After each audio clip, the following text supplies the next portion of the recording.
പടം കുഴപ്പമില്ല, കണ്ടിരിക്കാം. ഒരു സ്വാഭാവികമായിട്ടുള്ളൊരു പടമുണ്ട്. ഒരു എന്താ പറയുക, ഫാമിലി ഇമോഷണൽ ഡ്രാമ. പിന്നെ നവാസ്കയുടെ പെർഫോമൻസ് ഗംഭീരമാണ്. ഇതിൽ നവാസ്കയുടെ ഫാമിലി മൊത്തം അഭിനയിച്ചിട്ടുണ്ട്.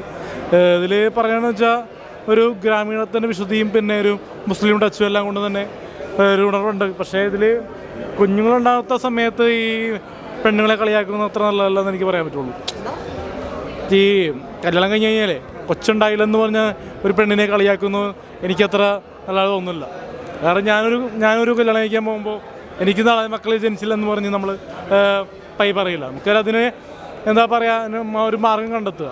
നിങ്ങൾ ഡോക്ടറെ പോയി കാണുക, അത് സോൾവ് ചെയ്യുക. അല്ലാണ്ട് നമ്മൾ അതിനെ ചൊല്ലി വീട്ടിൽ കലഹം ഉണ്ടാക്കിയ കാര്യമില്ല. നല്ലൊരു മെസ്സേജുള്ള സിനിമയാണ്. കാരണം കഴിഞ്ഞ ദിവസം അൻപത് കൺമണിയിലും ഇത് തന്നെയായിരുന്നു മെസ്സേജ്. അൻപത് കൺമണി.